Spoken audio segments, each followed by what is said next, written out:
As Ventura's damning allegations were on the verge of going public, Combs was strategizing, according to Jones, who produced multiple songs on the Combs Grammy-nominated 2023 release, The Love album, Off the Grid. He detailed how he planned to leverage his relationships with celebrity pastor T.D. Jakes to soften the impact on his public image, Jones wrote in a sworn declaration in April. Jakes did not...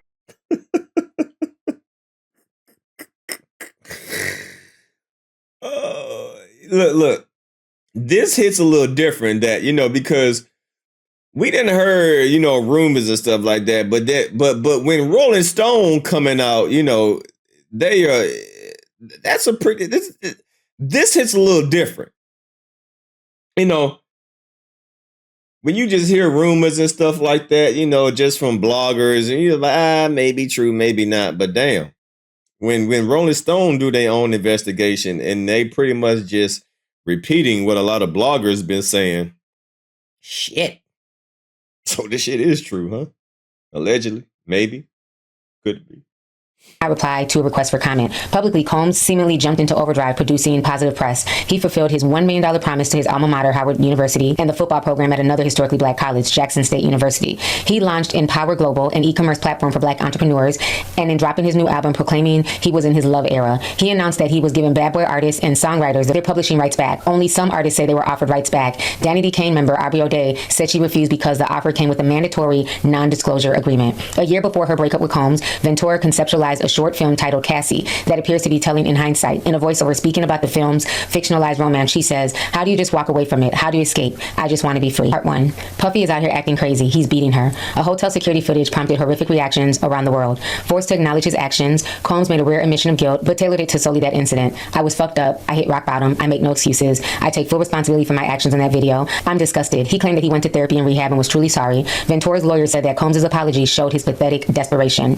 Many who watched the footage of the assault were stunned. Even those who'd known about Combs for years. LaJoyce Brookshire, former publicist executive at Bad Boy, said she was disturbed to learn that these type of actions could have occurred and that Puffy could stand in my face the next day with a straight face. "That shakes me to my core." Several women who attended Howard with Combs, however, had seen signs of his controlling and abusive personality decades ago. Combs Damn, bro. Yo, he been, boy, you really been a bad boy your whole entire life. Now, is it a coincidence that he labeled his record company Bad Boy? See, all these signs that we probably overlook because, whatever the case may be, but this nigga been telling us all along that he a bad boy.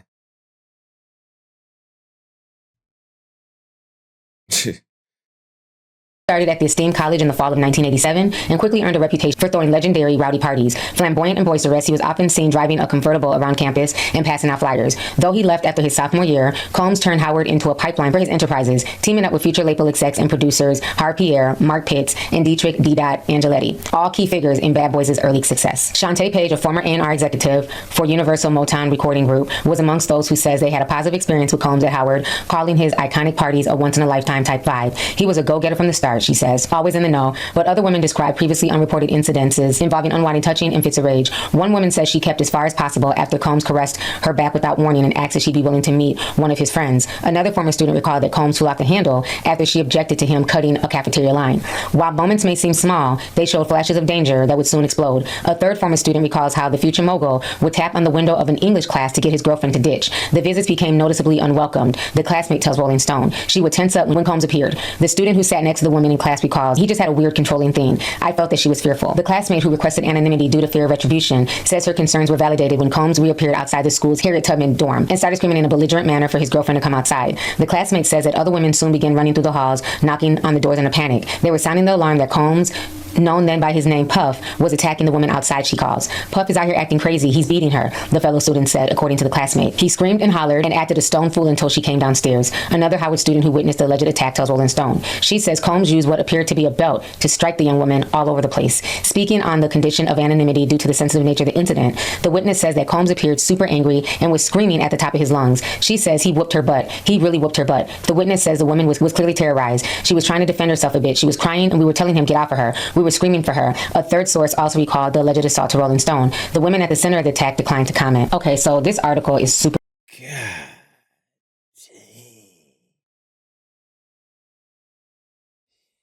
damn, bro.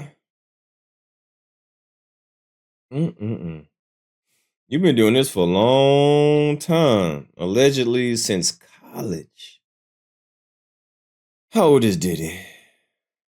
Diddy been having this temper for a long time. Let me see Diddy age. How old is he? 54 years old. So college, what he was doing this in his early 20s.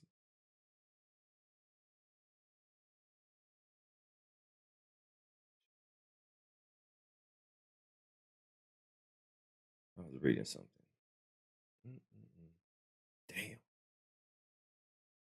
Damn. Damn.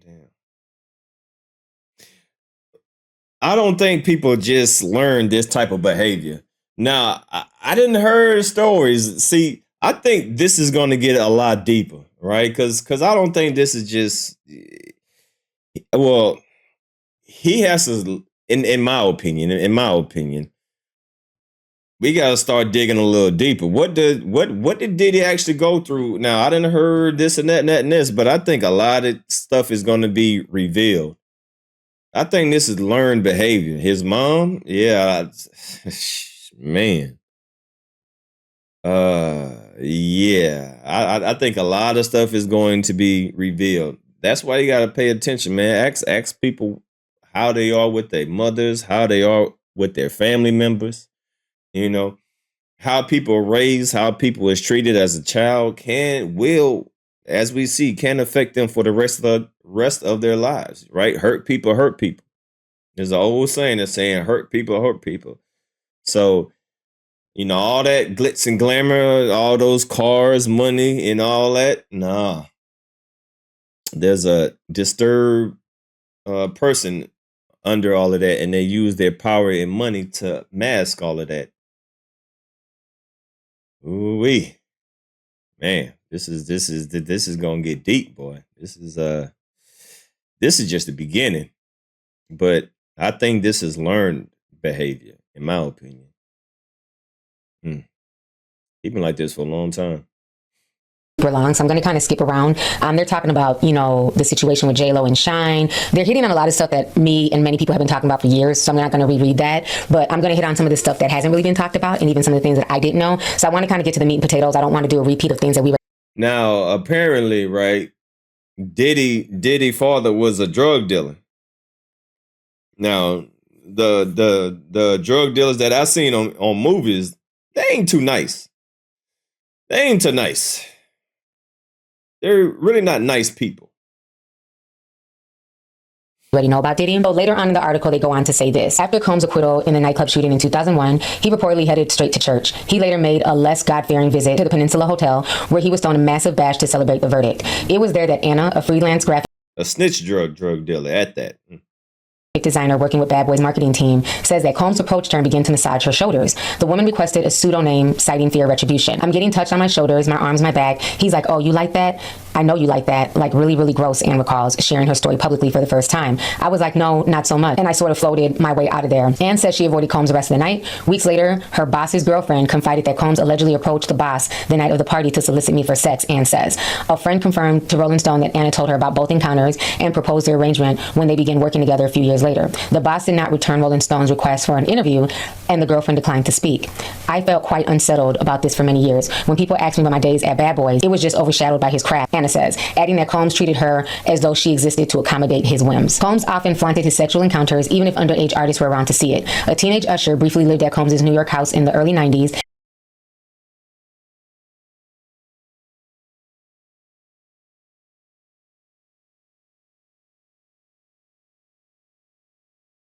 Oh, shit.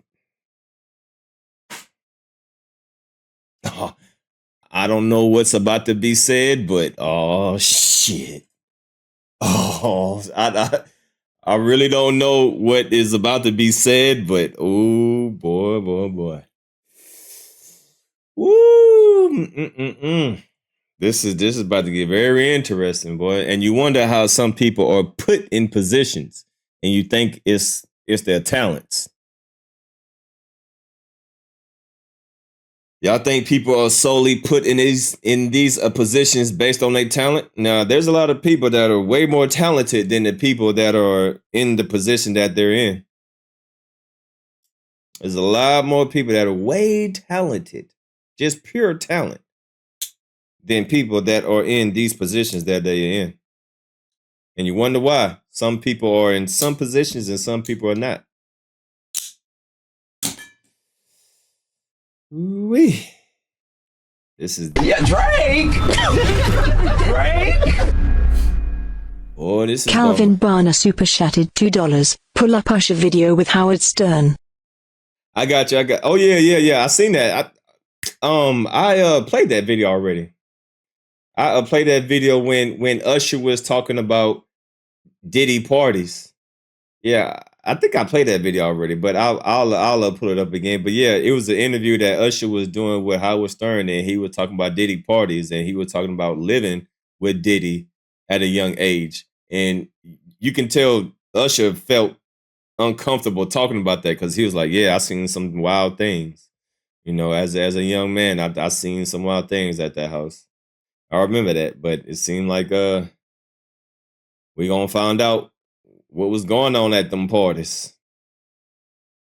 As a young bad boy protege, Puff introduced me to a totally different set of shit, sex specifically, Usher recalls to Rolling Stone in 2004. There were always girls around. You open up a door and you'd see somebody doing it or several people in a room having an orgy. You never knew what was going to happen. Casey Sheridan, a member of the teenage girl Damn. orgy, you never knew what was going to See it right here. Speaking of that, yeah, I'm gonna pull up that Howard Stern video too. girls around. You open up a door and you'd see somebody doing it or several people in a room having an orgy. You never knew what was going to happen. Yeah, shit. That's the perfect time to pull up the Howard Stern video. So yeah, that's confirmation that